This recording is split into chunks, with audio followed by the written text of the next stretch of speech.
Hi friends, எல்லோரும் எப்படி இருக்கீங்க? இன்றைக்கி மோகனாஸ் கிச்சனில் நாம் பார்க்க போகிறது லஞ்ச் பாக்ஸ் ரெசிபீஸ். 7 வகையான வெரைட்டி ரைஸை ஒரே வீடியோவில் பார்க்க போகிறோம். இந்த ரெசிபீஸை பார்க்க நம்ம வீடியோக்குள்ளே போகிறதுக்கு முன்னாடி நம்முடைய சேனலை இது வரைக்கும் சப்ஸ்கிரைப் பண்ணாதவங்க சப்ஸ்கிரைப் பண்ணுங்கள். இந்த வீடியோ உங்களுக்கு பிடிச்சிருந்துச்சு அப்படின்னா லைக் பண்ணி சப்போர்ட் பண்ணுங்கள். உங்களுடைய ஃப்ரெண்ட்ஸுக்கும் ஷேர் பண்ணுங்கள். சரி வாங்க, இந்த 7 வகையான வெரைட்டி ரைஸை பார்க்க வீடியோக்குள்ளே போகலாம்.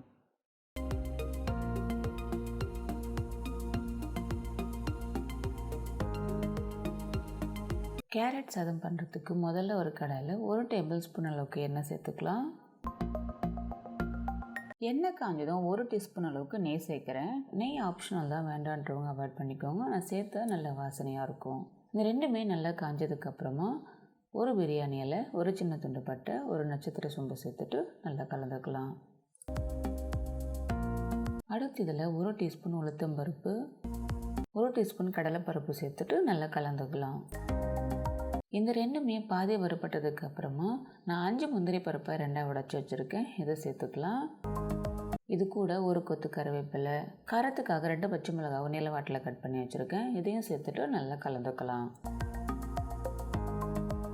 இந்த பொருள் எல்லாமே நல்லா வறுபட்டதுக்கு அப்புறமா நான் ஒரு சின்ன சைஸ் வெங்காயத்தை பொடிசாக கட் பண்ணி வச்சுருக்கேன். இதையும் சேர்த்துட்டு நல்லா கலந்துக்கலாம். வெங்காயம் இந்த அளவுக்கு நல்லா வதங்கினதுக்கப்புறமா நான் ஒரு கேரட்டை துருவி வச்சுருக்கேன். இது பார்த்திங்கன்னா 100 கிராம் இருக்குது. இந்த கேரட் துருவில் நம்ம கடாயில் சேர்த்துக்கலாம். அடுத்து இது கூட கேரட்டுக்கு தேவையான அளவு உப்பு சேர்த்துட்டு நல்லா கலந்துக்கலாம். அடுப்பை மிதமான சூட்டில் வச்சுட்டு ஒரு 5 நிமிஷத்துக்கு இந்த கேரட்டை நல்லா வதக்கிக்கோங்க. இப்போ ஒரு 5 நிமிஷத்துக்கு அப்புறமா பாருங்கள், கேரட் நல்லா வதங்கிடுச்சு. நம்ம கையால் எடுத்து கேரட்டை அழுத்தும் போது நல்லா மசிது பாருங்கள். அவ்வளோதான், கேரட் நல்லா வதங்கிடுச்சு. அடுத்ததில் நான் பார்த்தீங்கன்னா 2 கப் அளவுக்கு பாஸ்மதி அரிசி சாதம் எடுத்திருக்கேன். சாதம் நல்லா உதிரியாக இருக்கணும். ஸோ நம்ம கையால் எடுத்து போட்டோன்னா நல்லா பொலன்னு விழுது பாருங்கள். நீங்கள் பாஸ்மதி அரிசி சாதம் மட்டும் இல்லைங்க, நீங்கள் யூஸ்வலாக சாப்பாட்டுக்கு என்ன அரிசி யூஸ் பண்ணுவீங்களோ அந்த சாதத்தை கூட நீங்கள் எடுத்துக்கலாம். இப்போ இந்த சாதத்தை கடாயில் சேர்த்துக்கலாம். அடுத்து இதில் சாதத்துக்கு தேவையான அளவு உப்பு சேர்த்துக்கலாம். நம்ம ஏற்கனவே கேரட் வதக்கும் போது உப்பு சேர்த்துருக்கோம். ஸோ இப்போ பார்த்துட்டு தேவையான அளவு உப்பு சேர்த்துக்கோங்க.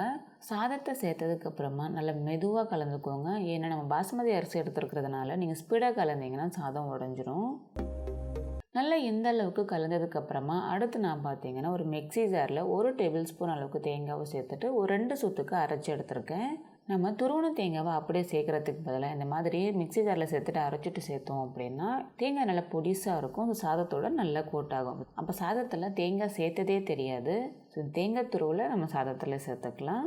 இந்த மாதிரி கேரட் சாதத்தில் கொஞ்சமாக தேங்காய் சேர்க்குறதுனால சாதம் பயங்கர டேஸ்ட்டாக இருக்கும். ஒரு தடவை ட்ரை பண்ணி பாருங்கள், கண்டிப்பாக உங்களுக்கு ரொம்ப பிடிக்கும்.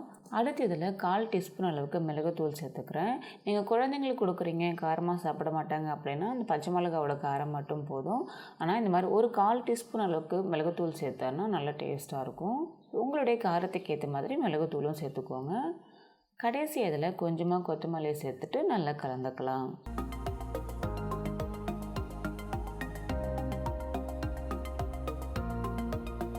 இந்த எல்லா பொருளையுமே சேர்த்துட்டு சாதத்தை நல்லா கலந்ததுக்கப்புறமா இதில் இருந்து நம்ம சேர்த்தோம் இல்லையா மசாலா பொருள், பிரியாணி இலை, பட்டை, நட்சத்திர சோம்பு, இது எல்லாத்தையுமே எடுத்துகிட்டு போகிறேன். இந்த பொருளோட வாசனை எல்லாமே சாதத்தில் ஏற்கனவே நல்லா இறங்கியிருக்கும். அதனால் நான் இதெல்லாமே எடுத்துடுறேன். அவ்வளோதாங்க, ரொம்ப சிம்பிளான ரொம்ப டேஸ்டியான நம்முடைய கேரட் சாதம் ரெடி ஆகிடுச்சு. அடுத்து நம்ம சர்வ் பண்ண வேண்டியது தான். இந்த கேரட் சாதத்தை இன்றைக்கி நான் தயிர் பச்சடி, காரசாரமான உருளைக்கிழங்கு வறுவலோடு சர்வ் பண்ணுறேன்.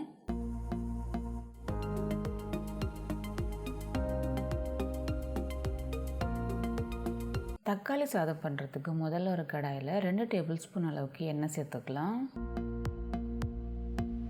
எண்ணெய் காஞ்சதும் ஒரு சின்ன துண்டு பட்டை, ஒரு பிரியாணி இலை, 2 கிராம்பு, ஒரு நட்சத்திர சோம்பு சேர்த்துக்கலாம். அடுத்து இது கூட 1/2 டீஸ்பூன் கடுகு உளுந்து, 1 டீஸ்பூன் கடலைப்பருப்பு சேர்த்துட்டு நல்லா கலந்ததுக்கப்புறமா ஒரு மீடியம் சைஸ் வெங்காயத்தை நல்லா பொடிசாக கட் பண்ணி வச்சுருக்கேன்.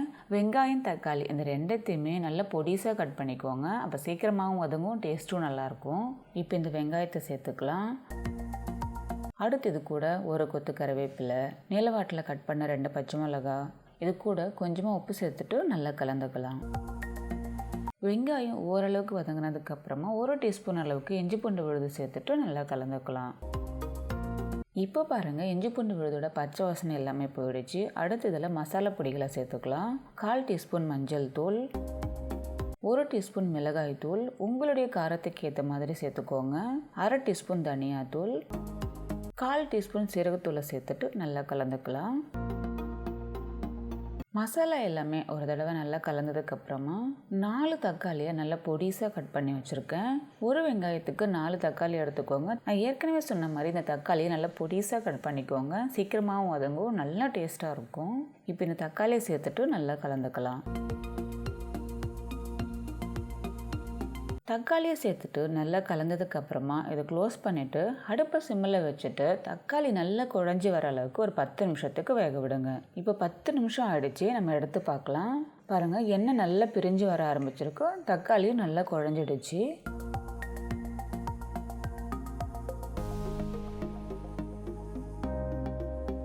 அடுத்து இதில் 1 டீஸ்பூன் அளவுக்கு நெய் சேர்த்துக்கலாம். நெய் ஆப்ஷனல் தான், வேண்டான்றவங்க அவாய்ட் பண்ணிக்கோங்க. இது கூட கொஞ்சமாக கொத்தமல்லி, தேவையான அளவு உப்பு சேர்த்துக்கலாம். நம்ம ஏற்கனவே வெங்காயம் வதக்கும் போது உப்பு சேர்த்துருக்கோம். இப்போ பார்த்து உப்பு சேர்த்துக்கோங்க. இந்த எல்லா பொருளையுமே சேர்த்துட்டு நல்லா கலந்துக்கலாம். இந்த ஸ்டேஜில் நீங்கள் இந்த கிரேவியை சப்பாத்தி பரோட்டாக்கெல்லாம் வச்சு சாப்பிட்லாம். ரொம்ப டேஸ்ட்டாக இருக்கும். அடுத்ததில் நம்ம சாதத்தை சேர்த்துக்கலாம். நான் 2 கப் அளவுக்கு சாப்பாட்டு அரிசியில் செஞ்ச சாதம் எடுத்திருக்கேன். சாதம் பார்த்திங்கன்னா நல்லா உதிரி உதிரியாக இருக்கணும். சாதத்தை சேர்த்துட்டு நல்லா கலந்துக்கோங்க. உங்களுக்கு எந்த அளவுக்கு சாதம் சேர்க்கணுன்ற அளவு தெரியல அப்படின்னா கொஞ்சம் கொஞ்சமாக சாதத்தை சேர்த்துட்டு நல்லா கலந்துக்கோங்க.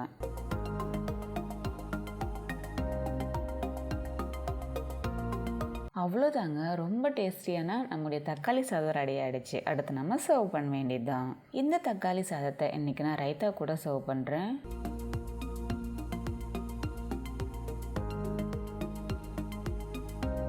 கொத்தமல்லி சாதம் பண்ணுறதுக்கு முதல்ல நம்ம கொத்தமல்லியை அரைச்சிக்கலாம். அதுக்கு ஒரு மிக்ஸி ஜாரில் நான் 1 கட்டு கொத்தமல்லியை நல்லா க்ளீன் பண்ணிவிட்டு கட் பண்ணி வச்சுருக்கேன். இதை சேர்த்துக்கலாம்.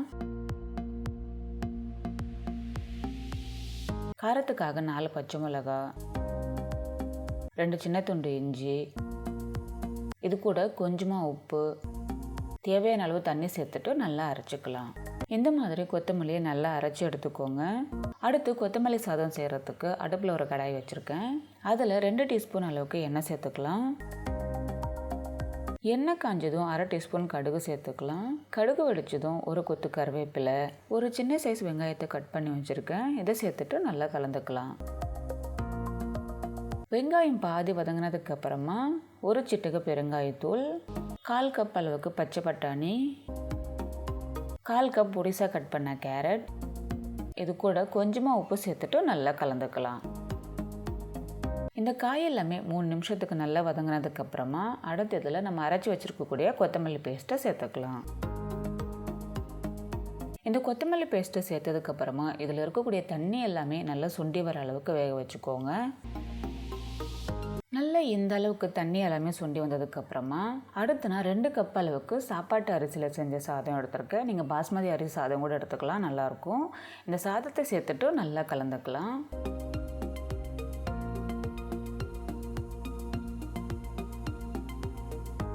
நல்லா இந்த அளவுக்கு கலந்ததுக்கு அப்புறமா அடுப்பு சிம்மில் வச்சுட்டு ஒரு 2லேருந்து 3 நிமிஷத்துக்கு நல்லா வேக விடுங்க. அதுக்குள்ளே அடுத்த பக்கம் அடுப்பில் ஒரு தாளிப்பு கரண்டி வச்சுருக்கேன். அதில் 1 டீஸ்பூன் அளவுக்கு நெய் சேர்த்துக்கலாம். நெய் தான் சேர்க்கணும்னு கிடையாது, உங்களுக்கு நெய் வேணுன்னா நீங்கள் எண்ணெய் கூட சேர்த்துக்கலாம். நெய் காஞ்சதும் 1 டீஸ்பூன் உளுத்தம்பருப்பு, 1 டீஸ்பூன் கடலைப்பருப்பு, இது கூட 5 முந்திரியை 2ஆக உடைச்சி வச்சுருக்கேன். இதையும் சேர்த்துட்டு நல்லா கலந்துக்கலாம். இந்த பருப்பு எல்லாமே நல்லா வறுப்பட்டதுக்கப்புறமா இதை எடுத்து வெந்துட்டுருக்கிற கொத்தமல்லி சாதத்தில் சேர்த்துட்டு நல்லா கலந்துக்கலாம். இந்த மாதிரி பருப்பு எல்லாமே நம்ம கடைசியாக வறுத்து சேர்க்கறதுனால சாதத்தை சாப்பிடும்போது பருப்பெல்லாம் நல்லா க்ரன்ச்சியாக இருக்கும்.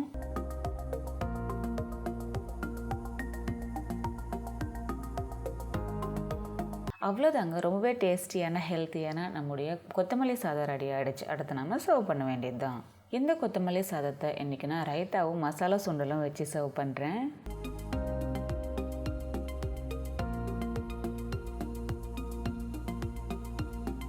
தேங்காய் சாதம் பண்ணுறதுக்கு முதல்ல ஒரு கடாயில் 1 டேபிள் ஸ்பூன் அளவுக்கு தேங்காய் எண்ணெய் சேர்த்துக்கலாம். தேங்காய் எண்ணெய் சேர்த்தா சாதம் நல்லா வாசனையாக இருக்கும்.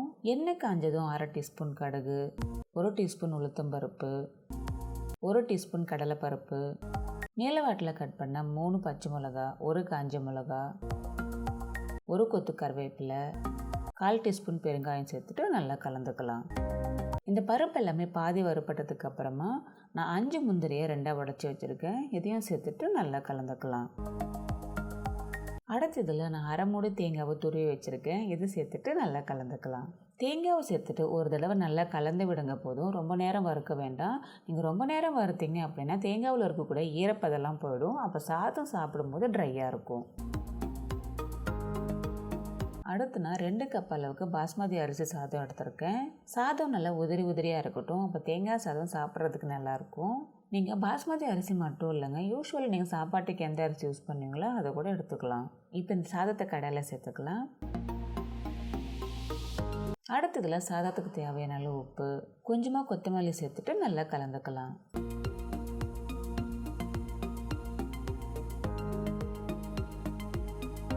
அவ்வளோதாங்க, ரொம்ப சிம்பிளாக சட்டுன்னு நம்மளுக்கு தேங்காய் சாதம் ரெடி ஆகிடுச்சு. அடுத்து நம்ம சர்வ் பண்ண வேண்டியது தான். இந்த தேங்காய் சாதத்தை காரசாரமான சேப்பக்கிழங்கு வறுவலும் தயிரும் வச்சு சர்வ் பண்ணுறேன்.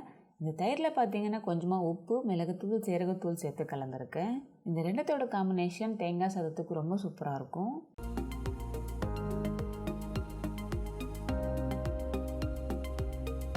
லெமன் ரைஸ் பண்ணுறதுக்கு முதல்ல ஒரு கடாயில் 1 டேபிள் ஸ்பூன் அளவுக்கு எண்ணெய் சேர்த்துக்கலாம்.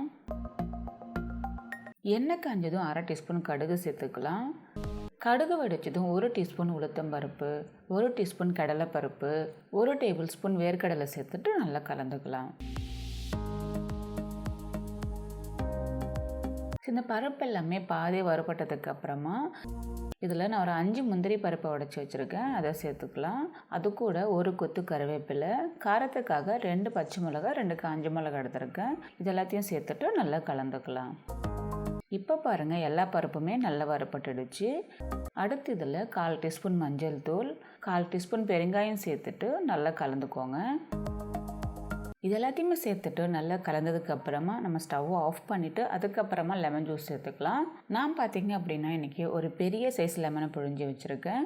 இந்த லெமன் ஜூஸ் பார்த்திங்கன்னா 2 பேருக்கான சாதத்தை கலக்கிறதுக்கு கரெக்டாக இருக்கும். நீங்கள் உங்களுடைய தேவைக்கு ஏற்ற மாதிரி லெமன் ஜூஸ் எடுத்துக்கோங்க. இப்போ இந்த லெமன் ஜூஸை சேர்த்துக்கலாம். ஸ்டவ்வை ஆஃப் பண்ணதுக்கு அப்புறமா லெமன் ஜூஸ் சேர்த்துக்கோங்க. அந்த பேனோட சூடே அதுக்கு கரெக்டாக இருக்கும். நீங்கள் லெமன் ஜூஸை சேர்த்துட்டு கொதிக்க விட்டீங்க அப்படின்னா சாதத்தில் சேர்த்து கலந்ததுக்கு அப்புறமா நான் சாப்பிடும்போது சாதம் கசப்பாக இருக்கும். அடுத்து இதில் தேவையான அளவு உப்பு சேர்த்துட்டு நல்லா கலந்ததுக்கு அப்புறமா நான் 2 கப் அளவுக்கு பாஸ்மதி அரிசியை வேக வச்சு எடுத்திருக்கேன். நீங்கள் சாப்பாட்டு அரிசி கூட எடுத்துக்கோங்க, எதை எடுத்தாலும் நல்லா தான் இருக்கும். சாதம் பார்த்தீங்கன்னா நல்லா உதிரி உதிரியாக இருக்கணும். ஒன்றோடு ஒன்று ஒட்டாமல் இருந்துச்சு அப்படின்னா லெமன் ரைஸ் நல்லாயிருக்கும். நீங்கள் சாதத்தை இப்படி எடுத்து போட்டிங்க அப்படின்னா நல்லா உதிரி உதிரியாக விழணும். அந்த அளவுக்கு நல்லா பதமாக பார்த்து வடிச்சுக்கோங்க. இப்போ இந்த சாதத்தை எடுத்து கடாயில் சேர்த்துக்கலாம்.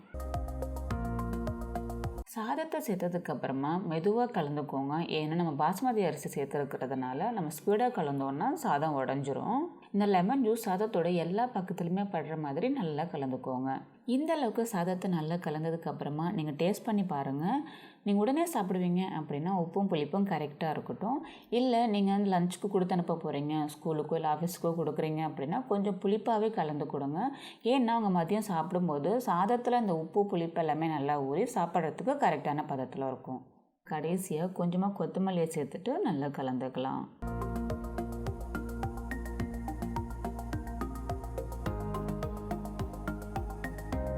அவ்வளோதாங்க, ரொம்பவே சிம்பிளான டேஸ்டியான நம்முடைய லெமன் ரைஸ் ரெடி ஆகிடுச்சு. அடுத்து நம்ம சர்வ் பண்ண வேண்டியது தான்.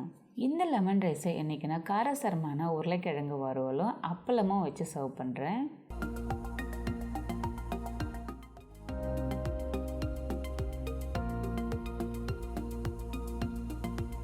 புதினா சாதம் பண்ணுறதுக்கு முதல்ல ஒரு மிக்ஸி ஜாரில் நான் 1 கட்டு புதினாவை நல்லா க்ளீன் பண்ணி வச்சுருக்கேன். இதை சேர்த்துக்கலாம்.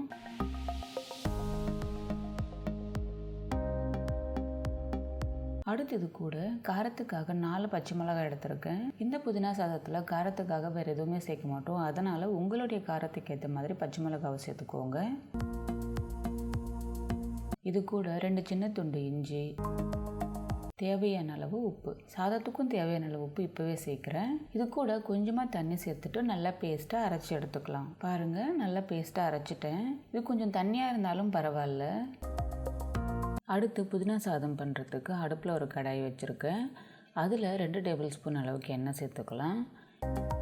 எண்ணெய் காஞ்சதும் ஒரு சின்ன துண்டு பட்டை, ஒரு நட்சத்திர சோம்பு, ஒரு பிரியாணி இலையை சேர்த்துட்டு ஒரு தடவை நல்லா கலந்ததுக்கப்புறமா 5 முந்திரி பருப்பை 2ஆக உடச்சி வச்சுருக்கேன். இதையும் சேர்த்துட்டு நல்லா கலந்துக்கலாம். முந்திரி பருப்பு நல்லா வரப்பட்டதுக்கப்புறமா ஒரு கொத்து கருவேப்பிலை, 1/4 டீஸ்பூன் அளவுக்கு பெருங்காயத்தூள் சேர்த்துட்டு நல்லா கலந்துக்கலாம். அடுத்து இதில் நம்ம அரைச்சி வச்சுருக்கோம் இல்லையா புதினா பேஸ்ட், இதை சேர்த்துட்டு நல்லா கலந்துக்கலாம். இதில் இருக்கக்கூடிய இந்த தண்ணி எல்லாமே நல்லா சுண்டி வர அளவுக்கு வேக விடுங்க. இப்போ ஒரு 5 நிமிஷத்துக்கு அப்புறமா பாருங்கள், தண்ணி எல்லாமே சுண்டி நல்லா எண்ணெய் தெளிஞ்சு வந்திருக்கு. இது ஒரு தடவை நல்லா கலந்ததுக்கு அப்புறமா நம்ம சாதம் சேர்த்துக்கலாம். நான் பார்த்தீங்கன்னா 2 கப் அளவுக்கு சாப்பாட்டு அரிசியில் செஞ்ச சாதம் எடுத்திருக்கேன். நீங்கள் சாப்பாட்டு அரிசியில் பாஸ்மதி அரிசி சாதம் எது வேணாலும் எடுத்துக்கலாம். இப்போ இந்த சாதத்தை இதில் சேர்த்துட்டு நல்லா கலந்துக்கலாம். உங்களுக்கு புதினா சாதத்தில் பருப்பு இருக்கிறது ரொம்ப பிடிக்கும் அப்படின்னா ஒரு கடாயில் 1/2 டீஸ்பூன் அளவுக்கு எண்ணெயோ நெய்யோ சேர்த்துட்டு அதில் 1/2 டீஸ்பூன் உளுத்தம் பருப்பு, 1/2 டீஸ்பூன் கடலைப்பருப்பு சேர்த்துட்டு அந்த ரெண்டுமே நல்லா வறுப்பட்டதுக்கு அப்புறமா இந்த சாதத்தில் எடுத்து சேர்த்துக்கோங்க. சாதத்தை சேர்த்துட்டு நல்லா இந்த அளவுக்கு கலந்ததுக்கு அப்புறமா நம்ம ஸ்டவ் ஆஃப் பண்ணிடலாம். அவ்வளோதாங்க, ரொம்பவே சிம்பிளான டேஸ்டியான நம்முடைய புதினா சாதம் ரெடி ஆகிடுச்சு. அடுத்து நம்ம சர்வ் பண்ண வேண்டியது தான். இந்த புதினா சாதத்தை இன்றைக்கி நான் காரசாரமான முட்டை ரோஸ்ட்டும் குழந்தைங்களுக்கு ரொம்ப பிடிச்ச கலர் அப்பளமும் வச்சு சர்வ் பண்ணுறேன்.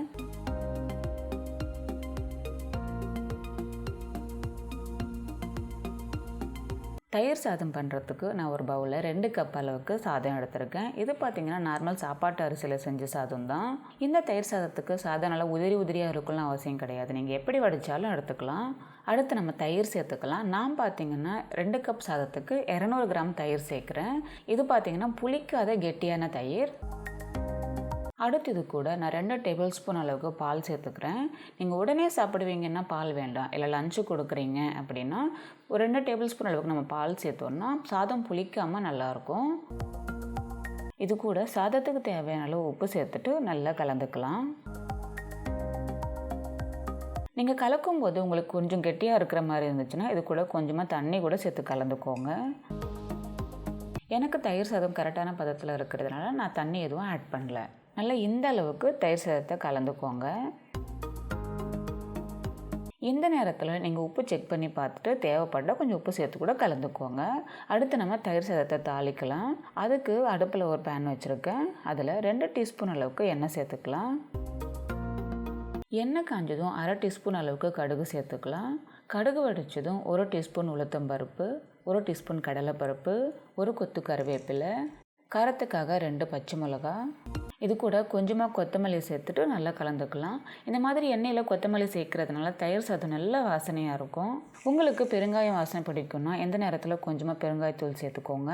பருப்பு எல்லாமே நல்லா இந்த அளவுக்கு வறுப்பட்டதுக்கு அப்புறமா நம்ம ஸ்டவ் ஆஃப் பண்ணிவிட்டு இதை எடுத்து தயிர் சாதத்தில் சேர்த்துட்டு நல்லா கலந்துக்கலாம்.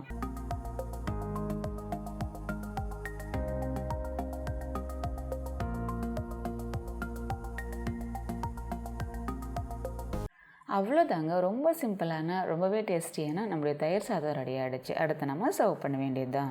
இந்த தயிர் சாதத்தை இன்றைக்கி நான் வீட்டிலேயே செஞ்ச மாங்காய் ஊறுகாயோடு சர்வ் பண்ணுறேன். இந்த தயிர் சாதம் மாங்காய் ஊறுகாயோட காம்பினேஷன் ரொம்ப சூப்பராக இருக்கும். என்ன ஃப்ரெண்ட்ஸ், இந்த வீடியோ உங்களுக்கு ரொம்பவே பிடிச்சிருக்குன்னு நினைக்கிறேன். இந்த மாதிரி நிறைய வெரைட்டி ரைஸை பார்க்க நம்முடைய சேனலை இது வரைக்கும் சப்ஸ்கிரைப் பண்ணாதவங்க சப்ஸ்கிரைப் பண்ணுங்கள். இந்த வீடியோவை நீங்கள் வீட்டில் ட்ரை பண்ணி பார்த்துட்டு எப்படி இருந்துச்சுன்னு மறக்காமல் கமெண்ட்டில் சொல்லுங்கள். மீண்டும் அடுத்த வீடியோவில் சந்திக்கிறேன். பாய்.